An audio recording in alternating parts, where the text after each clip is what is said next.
Fala pessoal, hoje o troco do pão é pra gente jogar um pouquinho de Assassin's Creed Brotherhood, um jogo de ação e aventura onde você entra na pele de um personagem, do qual você explora por completo a Itália renascentista. Enquanto a gente joga, vamos bater aqui um papo sobre o pensamento real da política e a manifestação da corrupção dentro da política. E nisso a gente vai utilizar um pouco do pensamento dessa figura que está aparecendo agora na sua tela, né? O nosso querido Nicolau Maquiavel. Ele foi o primeiro, entre todos os outros filósofos da política, a desenvolver uma análise real da política. E nisso ele buscou, na sua própria vivência, na sua própria participação política na Itália renascentista do século XV, uma forma de compreender essas maneiras, essas dinâmicas de governabilidade. Então, vamos falar um pouquinho do nosso querido personagem. Ele viveu durante, como eu já disse, da Itália renascentista, mais especificamente na cidade de Florença, no século XV. Ele pertenceu a uma família de poucas posses, ele não era uma pessoa rica, nem membro de uma família aristocrática, mas ele conseguiu, através da sua genialidade, da sua compreensão do mundo, conseguiu atuar como secretário da República de Florença e cuidava dos assuntos externos dessa cidade-estado. Maquiavel, apesar de ter tido uma grande participação no desenvolvimento da ciência política e do pensamento sobre a dinâmica real do poder, ele também escreveu outras obras, comédias, poemas. Ele foi um artista completo, ele foi um pensador de fato completo, um verdadeiro renascentista da sua época. E o cargo de secretário da República que ele tinha levava ele a missões de cunho diplomático que fez com que ele absorvesse experiências extremamente importantes para compreender a política de fato.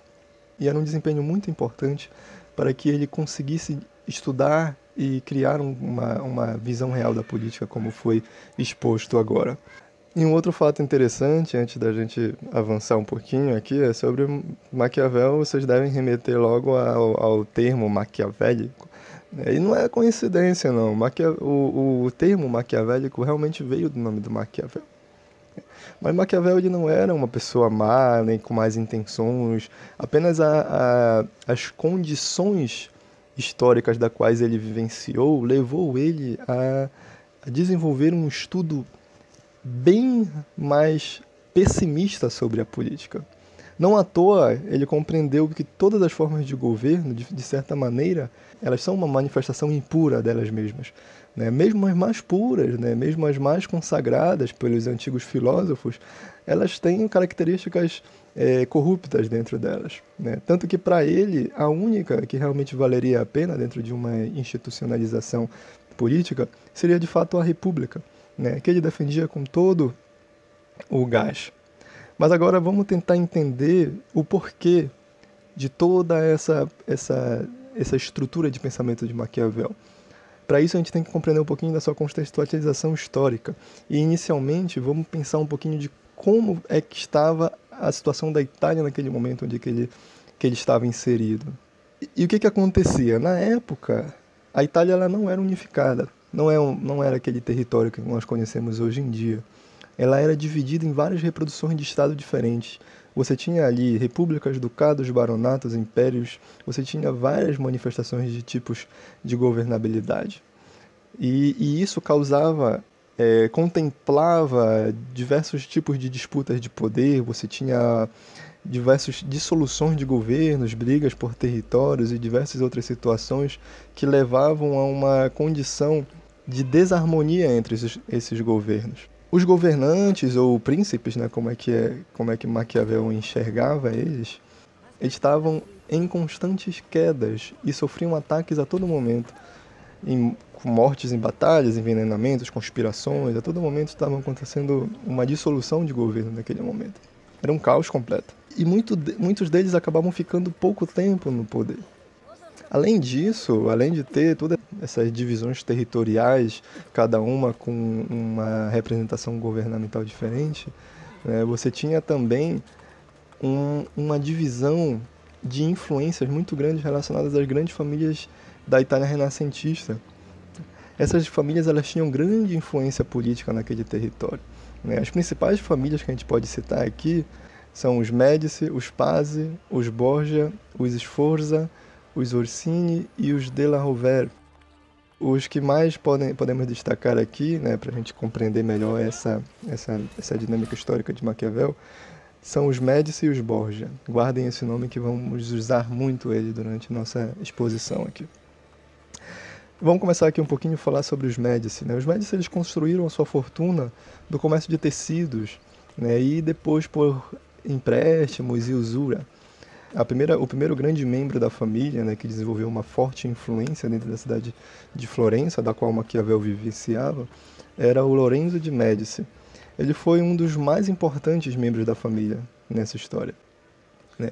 E o que era a Florença, né? Qual era a importância dessa cidade naquele momento? Basicamente toda a importância, né? Florença foi o epicentro do humanismo e do renascimento naquele momento na Europa toda, né? Não só na Itália, mas como também na própria Europa. Foi quando começou a desenvolver uma grande efervescência cultural e fez com que a própria Europa saísse da Idade Média, daquele conservadorismo de pouco desenvolvimento intelectual, artístico, produtivo. Para vocês terem noção da importância de Florença nessa dinâmica de desenvolvimento cultural, você tinha nada mais nada menos dali do que Leonardo da Vinci, né, um contemporâneo do próprio Maquiavel. Junto com ele tinha Rafael Sanzio e Michelangelo também, outros grandes nomes do desenvolvimento renascentista da cultura, da ciência, do pensamento, do humanismo. E é lá que Maquiavel se encontrava, né? Não à toa ele desenvolveu uma grande racionalidade sobre os processos da quais ele estava inserido, né? Então, a Florença também deve ter sido um grande destaque para desenvolver esse processo racional da qual Maquiavel estava inserido, né? Florença era uma república, mas não necessariamente uma república como a nossa, né? Como o Brasil, ele era uma república no estilo romano, né? Ou seja, uma oligarquia. Você tinha ali como representante daquele poder alguns indivíduos, né? Poucos indivíduos de grande influência. Obviamente que os Médici eles eram uma dessas grandes influências na República Romana. Só que o que aconteceu, né? Os Médici eles tinham uma ânsia por poder muito grande. Eles estavam em uma ascensão influente muito grande. Como é que acontecia isso, né? Em 1434, os Médici passaram a governar a cidade sem ter nenhum cargo político oficial. Isso foi muito interessante. E como foi que isso aconteceu? Simplesmente assim, eles criaram um sistema de clientismo. Ou seja, eles eram tão poderosos que conseguiam, através de trocas de favores, colocar no poder quem eles queriam e quem era a favor deles. Foi assim durante todo o século XV. Mesmo na República, né? Mesmo em uma república como era em Florença, certo? Isso foi extremamente importante para a gente compreender o processo histórico daí por diante. Só que o que aconteceu? Devido a essa ânsia de poder, né, e até mesmo tentativas de tomar o poder para si, a família Médici, em 1512, eles foram expulsos de Florença por serem antirrepublicanos, por demonstrarem atividades antirrepublicanas nesse processo. E isso foi um grande passo para a gente entender agora essa grande reviravolta que os Médici trouxeram para a própria Florença.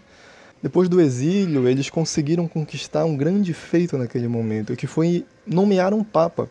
Entre os 4 filhos de Lorenzo de Médici, encontramos o primeiro papa da família Médici, Giovanni de Médici, que se tornará o Papa Leão X, em 1513 até 1521. E esse feito foi extremamente importante para levar a família Médici de volta a Florença. Só que agora eles não eram apenas uma família de grande influência, eles tinham um papa como representante deles ali. E o poder deles ainda era muito grande, muito influente. Então o que aconteceu? Eles simplesmente voltaram já dando o golpe na República, provocando a queda dos republicanos naquele território. E assim tomando todo o poder para si. Esse processo, obviamente, que não foi uma situação pacífica. Teve muito derramamento de sangue e mortes. E como Maquiavel, a gente havia dito, ele foi um grande defensor da República, ele trabalhava para a República, ele era já um grande influente na República, ele também foi perseguido. Perseguido, ele foi preso e foi torturado.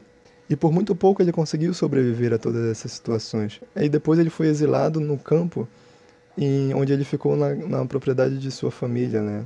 Para alguns historiadores sobre Maquiavel, né, a gente percebe que nesse momento do campo, ele quase enlouqueceu. Nesse momento que ele passou no campo, ele quase enlouqueceu, porque ele era muito acostumado em atividade política. Mesmo ali estando em segurança, ele não tinha aquela vontade, ele não conseguiu ficar ali. E o que ele fez?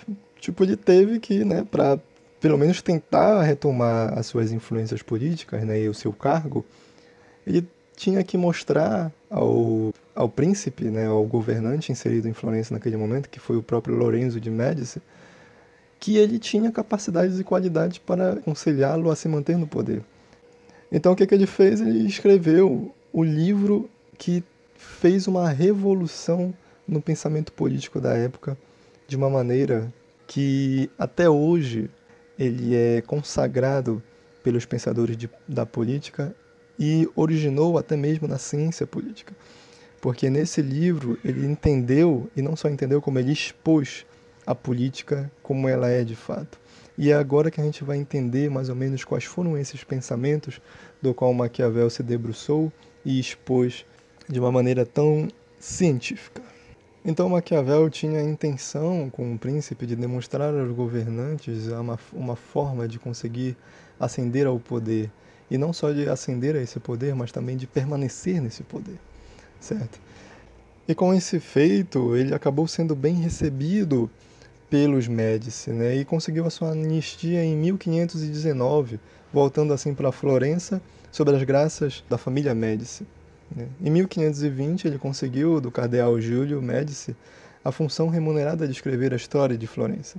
É um tratado do estilo clássico dessa história, né, que ficou consagrado como a primeira obra historiográfica moderna. Em 1526, ele foi encarregado pelo Papa Clemente VII de inspecionar as fortificações de Florença e organizar um exército permanente para a sua cidade. E esse foi um dos últimos feitos que Maquiavel fez antes do saque feito em Roma pelo imperador Carlos V em 1527.